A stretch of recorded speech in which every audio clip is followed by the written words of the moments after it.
მოგესალმებით ღვთისმშობლებო ყველას, ვინც ელოდებით იესოს მეორედ მოსვლას და დედამიწაზე მისი სამეფოს მიერ აღდგენილ სამოთხეს, რაც შემოქმედის თავდაპირველი განზრახვა და რომელიც უცვლელია და რომელსაც აღადგენს ანი და ხოე, როგორც ეს წიგნი გამოცხადების 21 თავის 3-დან 7-ია, სწორედ ამიტომ გამოიყენა ეს სიტყვები ანი და ხოე იმის საჩვენებლად, რომ რითიც დაიწყო ღმერთმა დედამიწის შექმნა, მასზე სამოთხის შექმნა და ადამიანის შექმნა, რაც იყო მისი თავდაპირველი განზრახვა, რომ ეს უცვლელია და რომ ამას მოიყვანს ზუსტად სისრულეში. აი ამას გულისხმობს ეს ამ კონტექსტში ეს სიტყვები.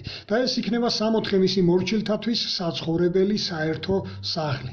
ვინც ახლა პირველად გაიგეთ აი ეს ინფორმაცია, რომ სამოთხე დედამიწაზე უნდა იყოს და არა სადმე სხვა განზომილებაში ან ზეცაში და გაინტერესებთ მეტი გაიგოთ ღვთის აი ამ დიდებული განზრახვის შესახებ, მაშინ უნდა შემოხვიდეთ ჩემს აი ამ YouTube არხზე, იესო ქრისტეს ფოტოზე დაწყაპუნებით, შემოდით პირად გვერდზე, ასკროლე გვერდი და მოისმინეთ რიგით 33-დან 53 ვიდეო რგოლების ჩათვლით, აი ეს 10 ვიდეო რგოლი, თუ აკვირდებით, ეს ნომრები ფრჩხილებშია მოცემული, რიგითი ნომრები. მაშასე დაუბრუნდეთ თემას და მის სათაურიდან გამომდინარე მთავარ კითხვაზე პასუხს. იქნება თუ არა ავტომობილები სამოთხეში. თუმცა აქ აუცილებელია გავითვალისწინოთ და გავმიჯნოთ ერთი საკითხი, აი სხვაობა დავინახოთ ახალ ქვეყნიერებასა და სამოთხეს შორის. ახალი ქვეყნიერება, რომელიც ბიბლიაში მოხსენიებულია 1000 წლიანი მმართველობის პერიოდად, ეს არის ქვეყნიერება, რომელშიც ადამიანებს, როგორც არმაგედონ გადატანილებს, ისე მკვდრეთით აღდგენილებს, მოამზადებენ სამოთხის მოქალაქეობისათვის სპეციალური სასწავლო პროგრამის მეშვეობით. და რა მიზანსაც ისახავს თვითონ ადამიანის გასრულყოფილება და შემოქმედთან სრულიად დაახლოება. ამას დაჭირდება სწორედ ეს 1000 წლიანი პერიოდი და ასევე დედამიწის მომზადებას სამოთხისათვის. და აი ამ 1000 წლის ბოლოს უკვე საბოლოო გამოცდა იქნება და აი ამ გამოცდას ვინც გაუძლებენ, ისინი გადავლენ უკვე სამოთხეში საცხოვრებლად. მთლიანი პლანეტა იქნება სამოთხე, სრულიად სხვა კლიმატით და სულ სხვა საცხოვრებელი პირობებით. ახლა დაუბრუნდეთ იმას, რაც პრობლემას წარმოადგენს ბევრისათვის, კონკრეტულად მათთვის, ვისაც სამოთხეში ავტომობილების გარეშე ყოფნა ვერ წარმოუდგენიათ.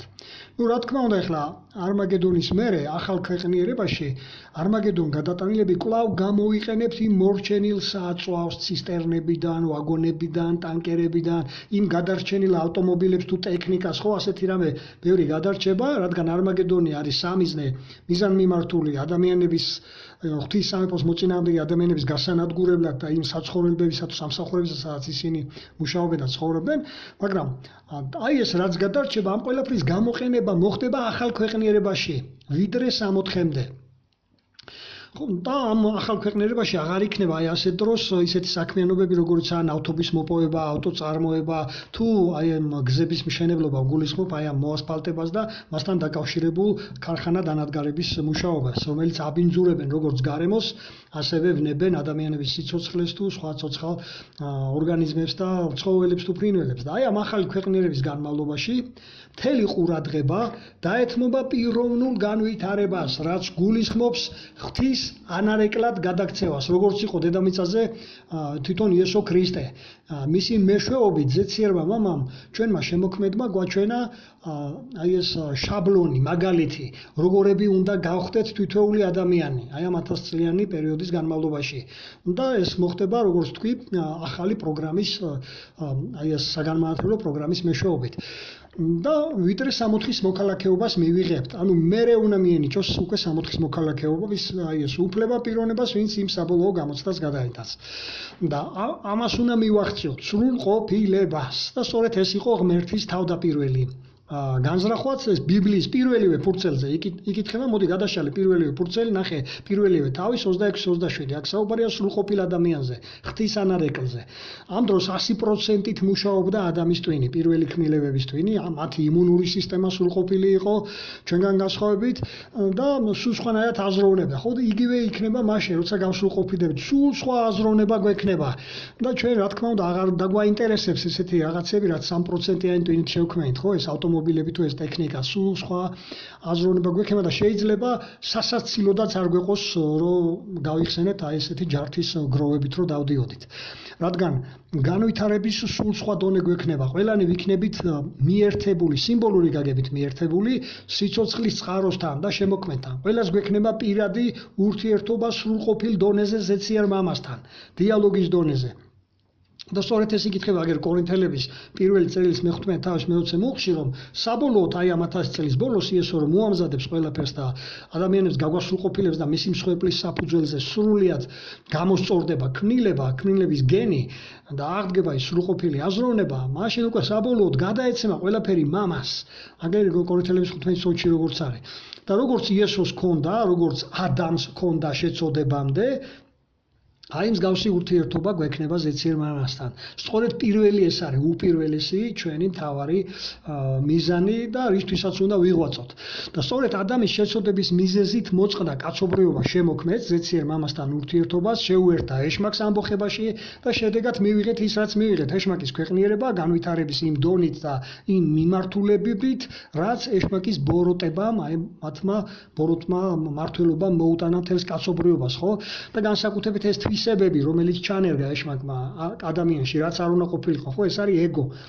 ეგოცენტრულობა, ეს ეგოსაყოვლი სურვილებს, აი ამ ეგოცენტრულ სურვილებს აყოვლი ადამიანების მიზნები და გეგმებია ის, რასაც ჩვენ დღეს უყურებთ, ხო? ის შედეგები, მათი მართლობის შედეგებია. და ის მიღწევები, რასაც ვხედავთ. ეს არ არის ღვთისნების თანახმად, ეს არის ღვთის განზრახვის საპირისპიროდ. და ამიტომაც იკითხება იოანეს პირველ წერილს თუ ნახავთ მეორე თავის მე-15-16 მუხლებში.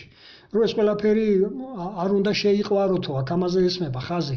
და მე-17 მუხლშიც არის საუბარი, აქ ჩვენ მართალია დღეს ვსარგებლობთ ამ ყველაფრით, რაც ქვეყნიერებაშია, როგორც ავტომობილებით, ისე სხვა ტექნოლოგიებით, მაგრამ როგორც ხალხთა რძით. მაგრამ არ უნდა შევიყვაროთ, არ უნდა გავხდეთ დამოკიდებულები აი ამ რაღაცა ნივთებზე, მატერიალურ საგნებზე. და მე-17 მუხლი ხაზს უსვავს ამას, ხო, რომ ეს ყველაფერი დასრულდება ავტომობილებთან ერთად, რა თქმა უნდა. ხოლო ისინი, ვინც ვეძიებთ ღვთისნებას, ვინც ვესწრაფით მის განზრახვის განხორციელებას ჩვენს პლანეტაზე, აი ეს უკვე მოგცემს საბოლოო სამყოფელს, აი ამ 64-ის სახით. და ეს ეგო უკვე მოშორებული გვექნება. აი დღეს ვისაც უნდა რომ 64-ში ავტომობილი თიაროს, ეს არის მისი ეგოს გამოძახილი, მისი შინაგანი ეგოს გამოძახილი. ეს არ არის ღვთის განზრახვის თანახმად. ეს მისი გეგმაა, მისი ფიქრია, მისი სურვილია და ეგოდან მოდის. მოდით ახლა ასეთი რიტორიკული კითხვები მინდა მოგმართოთ იმ ადამიანებს, ვინც ეს ყველაფერი კარგად იცით წმინდა წერილებიდან, მაგრამ ავტომობილებისა თუ სხვა ტექნიკის გარეშე 64-ში თავი ვერ წარმოგიდგენიათ. ყოფილ ხართ გენდროლოგიურ პარკში. რამდენი ასეთი და უფრო მეტადაც კი ლამაზი პარკები და ბაღები არსებობს მთელს პლანეტაზე, სადაც ლამაზი ყვავილნარებია გაშენებული, სადაც მიმოდიან ფარშევანგები თუ სხვა ცოცხალი ლამაზი ქმნილებები და არსებები. ჩემი კითხვა ასეთია: რომელიმე მათგანში გამონაკლისი რო დავუშვათ, თუნდაც ერთ-ერთში, შეგიშვებენ თქვენი ავტომობილით? რა უმიზეს რას გეტყვიან, რატომ არ გიშვებთო? თქვენს გულში გაიცით მოდით პასუხი. ეშმაკის ქვეყნიერებაშიც კი არ გაძლევენ უფლებას დააზიანოთ ულამაზესი ნარგავები, ავნოთ ფრინველებსა თუ ცხოველებს და ვითომ რატომ დაუშვებს ამას შემოქმედი ღმერთი თავის 64-ში? მით უმეტეს როცა იცით რა არის მისი განზრახვა, აგერ დაუდებ კლავაც გამოცხადების მე-11 თავის მე-18 მუხლის ბოლოშია ეს, რომ მოსპობს დედამიწის მოსპობთ და აღარ დაუშვებს მერე ვინმეს მისცეს იმისი უფლება, რომ დედამიწა მოსპონ იმის მერე, ხო?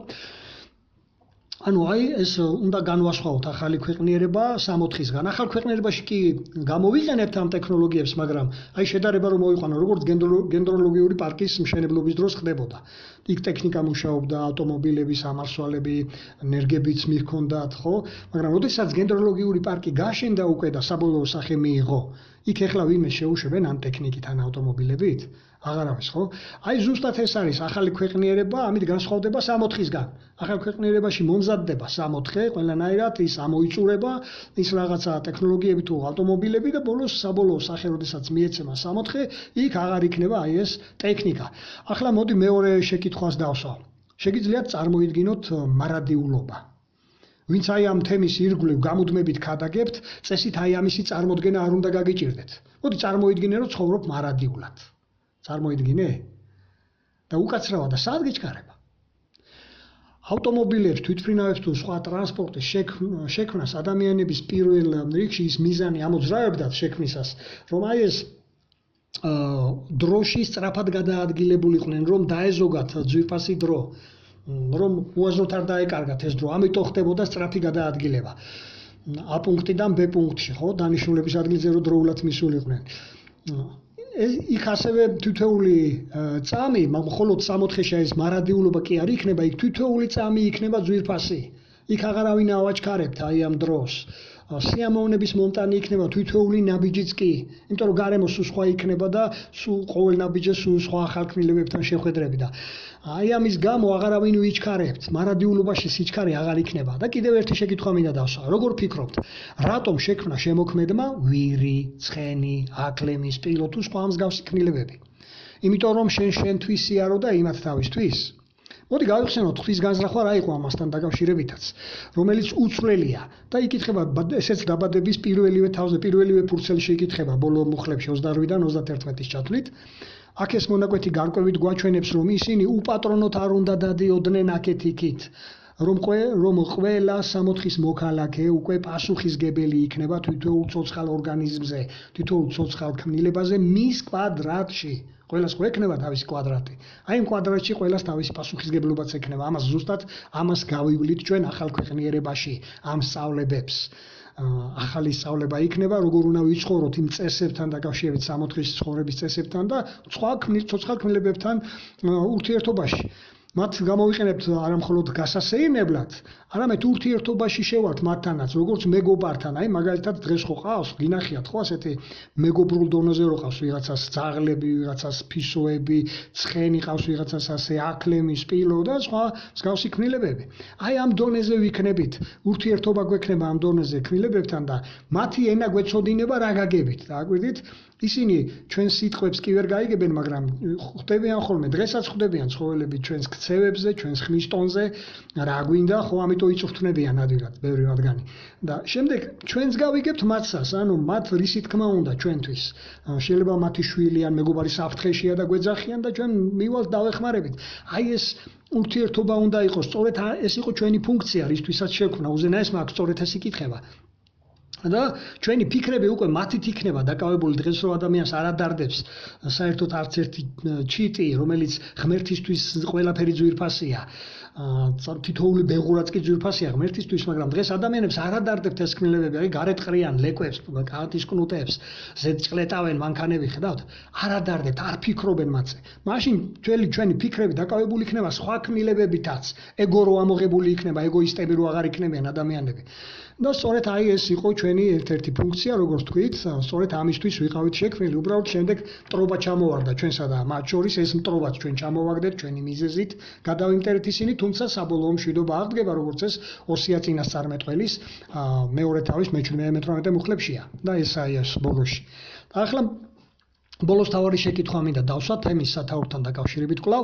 მოდი კიდევ ერთხელ წარმოიდგინე შენი თავი სამოთხეში. სცადე, აი დაინახო სამოთხე. წარმოიდგინე?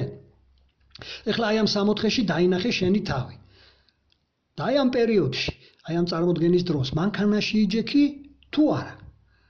აი სწორედ ესაა შენს კითხვაზე პასუხი, იქნება თუ არა სამოთხეში მანქანები. მაგრამ თუ მანქანაში იჯექი, მაშინ პრობლემა გაქვს. და აი ამ პრობლემას ქვია დამოკიდებულება. ხვდებით ხო? ეს არის უკვე დამოკიდებული ხარ შენ, აი ამ ავტომობილზე მის გარეშე ყოფნა უკვე აღარ შეგიძლია და შენს თავში სამოთხის ფრაგმენტები კი არა. ის ფრაგმენტები ტრიალებს, აი ეს ნაწილი რო გაგიფუჭდა მანქანისა, საწახვიდე, სადიშო, მერე ვისთან მიხვიდე, ვის გააკეთებინო, შენი თავი დაკავებული აი ამის ფიქრით. სამოთხეში ესეთი ფიქრები აღარ იქნება. ავტომობილზე მიჯაჭვულება აღარ იქნება. ანუ აი ეს არის ეგოდან მოდის, თუ შენ მაინც და მაინც ავტომობილით გინდა რომ სამოთხეში გაიარეს. ეს არის შენი პირადი ეგო და არა ღვთის განზრახვა. ანუ ჩვენ უნდა ვიცხოვროთ ღვთის განზრახვის თანახმად. ჩვენი პირადი სურვილები, აი ეს პირადი ნდომა, რაღაცები უნდა მოვიშალოთ. ამან არ უნდა შეგვაწუხოს. უნდა მოვერგოთ ძალიანად ღვთის განზრახვას და იმას, რაც წმინდა წერილებში აშკარად გასაგებად იკითხება შავით თეთრზე. თუ რა განზრახვაც აქვს ღმერთს ადამიანთან და სამოთხესთან დაკავშირებით. და ბევრი აი ამ დამოკიდებულებამ იქამდეც მიიყვანა, რომ სიხარბეც კი განავითარა, სხვა უარყოფითი თვისებაა ესეც. ეს ჩანს სიხარბე მათი აი ამ ავტომობილებიდან, რომ ზოგს 1 და 2 უკვე აღარ აყოფნის და 3 და 4 და 5 უნდა რომ სახში ყავდეს, ხვდებით? ეს უკვე სიხარბეა, სხვა თვისებაა. და ზუსტად ეს ის თვისებებია, ეგოიზმი და აი ეს სიხარბე, რომელიც ეშმაკმა განავითარა კაცობრიობაში და ამის მოცილებას ვცდილობს და ამას მოვიშორებთ ახალ ქვეყნიერებაში. დღეს სრულყოფილად ვერ მოვიშორებთ ასეთ თვისებებს, მაგრამ ახალ ქვეყნიერებაში აი ეს პროგრამა, რომელიც ვახსენე, ამისთვის იქნება.